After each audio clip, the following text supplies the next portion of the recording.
사도행전 4장. 베드로와 요한이 백성들에게 말하고 있을 때 제사장들과 성전을 경비하던 사람들과 사두개파 사람들이 몰려왔습니다. 그들은 두 사도가 백성들에게 죽은 자 가운데서 부활하신 예수님을 가르치고 그들에게 설교하는 것 때문에 마음이 편치 않았습니다. 유대 지도자들은 베드로와 요한을 붙잡았습니다. 그러나 날이 어두워졌기 때문에 두 사람 다음 날까지 감옥에 가두었습니다. 그러나 베드로와 요한의 설교를 들은 사람 중에서 많은 사람이 믿음을 갖게 되었습니다. 그 수가 5천 명이나 되었습니다. 이튿날 유대 통치자들과 장로들과 율법사들이 예루살렘에 모였습니다. 대제사장 안나스를 비롯하여 가바야, 요한, 알렉산더 그리고 대제사장 가문에 속한 사람들이 다 모였습니다. 그들은 베드로와 요한을 앞에 세워두고 도대체 너희가 무슨 능력으로 또 누구의 이름으로 이런 일을 하느냐? 라고 신문하기 시작했습니다. 그때 베드로가 성령으로 충만하여 그들을 향해 다음과 같이 대답했습니다. 백성의 통치자와 장로님들, 여러분이 묻고자 하는 것이 오늘 우리가 태어날 때부터 걷지 못하는 사람에게 행한 선한 일에 관한 것입니까? 그 사람이 어떻게 해서 낫게 되었는지 묻는 것입니까? 그렇다면 여러분들과 모든 이스라엘 백성들은 이것을 아셔야 합니다. 이 사람이 나온 것은 나사렛 예수 그리스도의 능력으로 말미암은 것이라는 사실입니다. 여러분들은 십자가에 못 박았지만 하나님께서 다시 살아나신 나사렛 예수 그리스도의 이름으로 이 사람이 완전히 나음을 얻어 여러분 앞에 서 있습니다. 이 예수님은 건축자들이 버린 돌이지만 집 모퉁이의 머릿돌이셨습니다. 예수님 이외에는 다른 어떤 이에게도 구원을 받을 수 없습니다. 하나님께서는 온 세상에 우리가 구원받을 만한 다른 이름을 주신 적이 없습니다. 공의회 의원들은 베드로와 요한의 교육을 받지 못한 평범한 사람인 줄 알고 있었는데 이렇게 담대하게 말하는 것을 보고 놀랐습니다. 그제서야 비로소 그들은 베드로와 요한이 예수님과 함께 있던 사람이라는 것을 알게 되었습니다. 그들은 태어날 때부터 걷지 못하던 사람이었다가 지금은 나은 사람이 베드로와 곁에 서 있는 것을 보고는 더 이상 아무것도 물을 수 없었습니다. 그래서 그들은 베드로와 요한에게 공의회에 나가 있으라고 한 뒤 서로 의논하였습니다. 이 사람들은 어떻게 하면 좋겠소? 예루살렘에 사는 사람이라면 누구나 이들이 큰 표적을 행한 것을 알고 있소. 그리고 우리도 그것을 부인할 수 없소. 하지만 이 일이 사람들 사이에 더 이상 퍼지지 않게 하기 위해서라도 앞으로는 예수님의 이름으로 아무에게도 말하지 말라고 그들에게 경고해 두는 것이 좋을 듯하오. 그래서 그들은 베드로와 요한을 다시 불러 절대로 예수님의 이름을 말하지도 말고 가르치지도 말라고 경고했습니다. 그러나 베드로와 요한은 이렇게 대답했습니다. 우리가 하나님의 말씀을 듣는 것과 여러분들의 말을 듣는 것 중에 하나님께서 보시기에 어떤 것이 더 옳은 것인지 한번 판단해 보십시오. 우리는 우리가 보고 들은 것을 말하지 않을 수 없습니다. 조금 전에 일어난 일을 본 사람들이 하나님을 찬양하고 있었기 때문에 유대 통치자들은 두 사람을 어떻게 처벌해야 할지 결정할 수가 없었습니다. 그래서 그들은 몇 마디 경고만 더하고 사도들을 놓아주었습니다. 이 기적으로 병이 나은 사람은 40살이 넘은 사람이었습니다. 베드로와 요한은 유대 통치자들에게 풀려나자 동료들에게 가서 대제사장과 장로들이 자기들에게 한 말을 그대로 전해주었습니다. 동료들은 그 말을 듣고 소리를 높여 한 마음으로 하나님께 기도했습니다. 하늘의 땅과 바다와 그 가운데 있는 모든 것을 창조하신 전능하신 주님, 주님께서는 주님의 종인 우리 조상 다윗의 입을 벌려 성령으로 이렇게 말씀하셨습니다. 어찌하여 민족들이 화를 내며 어찌하여 백성이 헛된 계획을 세우는가? 세상의 왕들이 일어나며 통치자들이 주님과 그분의 그리스도를 대항하기 위해 한자리에 모였다. 실제로 헤롯 안티파스와 본디오 빌라도가 이방인들과 이스라엘 백성과 합심하여 주님의 거룩한 종이며 주님께서 기름 부어 그리스도로 세우신 예수님에 대해 음모를 꾸미기 위해 이곳 예루살렘에 모였습니다. 이전에 주님께서 주님의 능력과 뜻대로 계획하신 일을 이 사람들이 그대로 행하였습니다. 주님, 이제 그들이 우리를 위협하고 있는 것을 굽어 살피소서. 또 주님의 종들이 주님의 말씀을 담대하게 말할 수 있도록 용기를 주소서. 주님의 손을 펼쳐 병을 낫게 해주시며 주님의 거룩한 종 예수님의 이름으로 표적과 기정을 행하게 하소서. 제자들이 기도를 마치자 그들이 모여 있는 곳이 흔들렸습니다. 제자들은 모두 성령으로 충만해져서 하나님의 말씀을 담대하게 전하였습니다. 믿는 사람들의 무리가 다 한 마음과 한 정신으로 자기 것을 자기 것이라고 말하는 사람이 한 사람도 없이 자기가 가지고 있는 모든 것을 서로 나누어 썼습니다. 사도들은 계속해서 큰 능력으로 주 예수님의 부활을 증언하였습니다. 하나님께서는 모든 사람들에게 더 많은 은혜를 베푸셨습니다. 그들 중에 부족한 것이 있는 사람은 한 사람도 없었습니다. 때로는 밭이나 집이 있는 사람이 밭이나 집을 팔아 판 돈을 사도들에게 가져와 사도들의 발 앞에 놓았습니다. 그러면 사도들은 그 돈을 필요한 사람들에게 각각 나누어 주었습니다. 믿는 사람 중에 요셉이라는 사람이 있었습니다. 사도들은 그 사람을 바나바라고 불렀습니다. 바나바란 이름의 뜻은 격려하는 사람입니다. 바나바는 키프로스에서 태어난 레위 지파 사람입니다.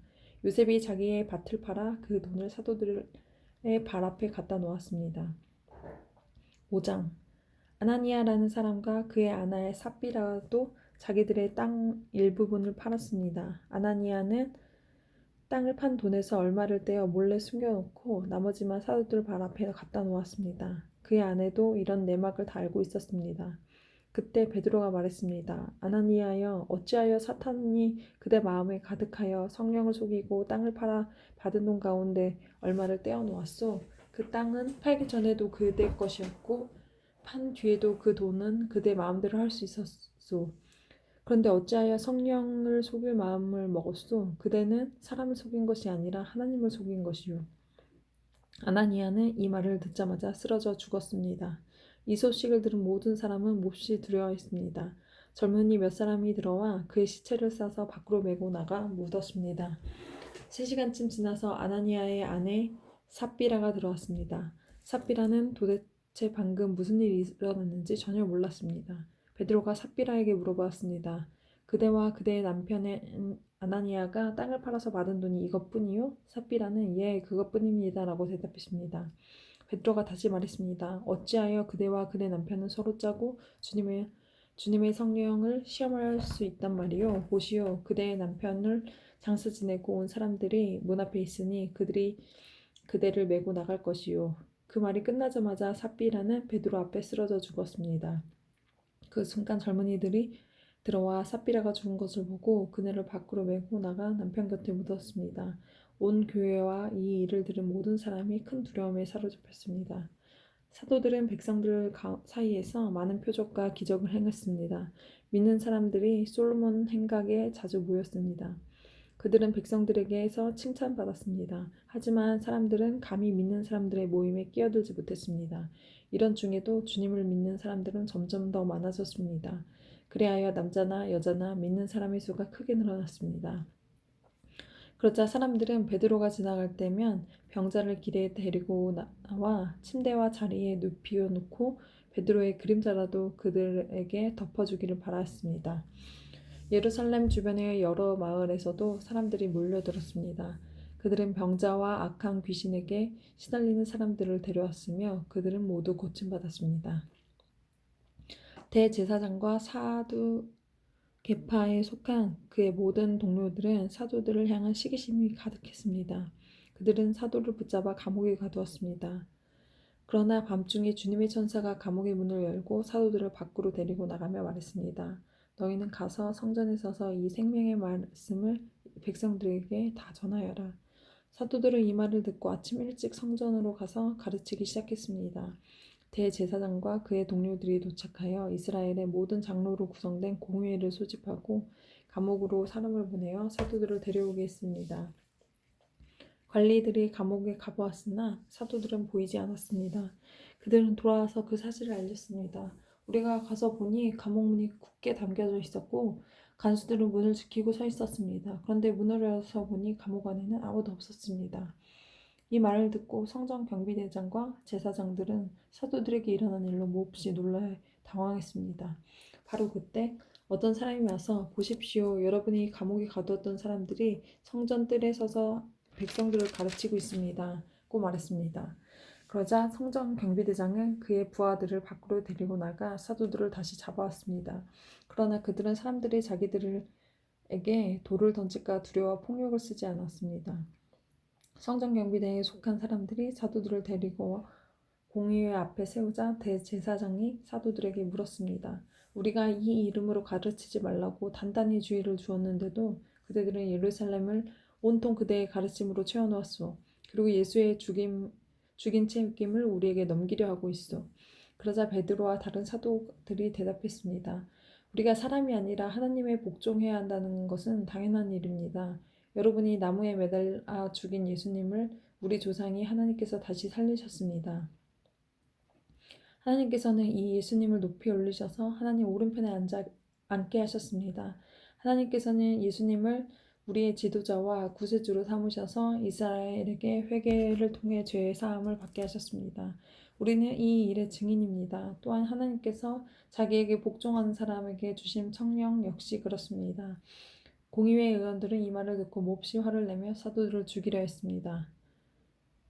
갑자기 가말리엘이라는 한 바리새파 사람이 공의의 자리에서 벌떡 일어났습니다.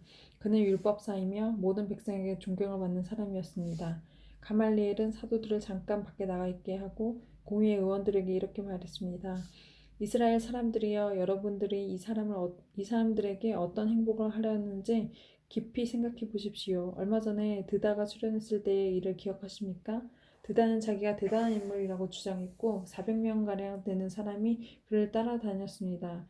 그러나 그가 죽임을 당하자 그를 따르던 사람들도 뿔뿔이 흩어져 없어지고 말았습니다. 그가 벌인 운동도 흐지부지 되어 버렸습니다.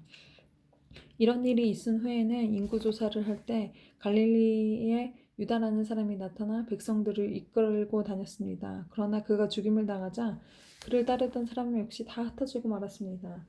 그러므로 이번 일을 관하여 내가 충고하고 싶은 것은 이 사람들에게서 손을 떼고 그대로 내버려 두라는 것입니다. 왜냐하면 그들이 이러한 계획이나 행동이 사람에게서 온 것이라면 실패할 것이지만 만에 하나 그것이 하나님께로부터 온 것이라면 여러분은 이 사람들이 하는 일을 막을 수 없는 것은 물론이고 잘못하면 하나님과 싸우는 것이 되기 때문입니다. 사람들은 가말리엘의 충고에 설득되었습니다.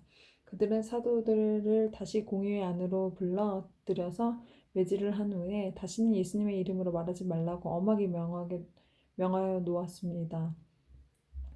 사도들은 예수님 때문에 모욕당하는 것을 영광이라고 생각하여 오히려 기뻐하면서 공회로 나왔습니다. 그들은 날마다 성전뜰에서 그리고 집집마다 다니며 예수님 바로 그리스도라는 복음을 내용을 쉬지 않고 가르치라고 전했습니다.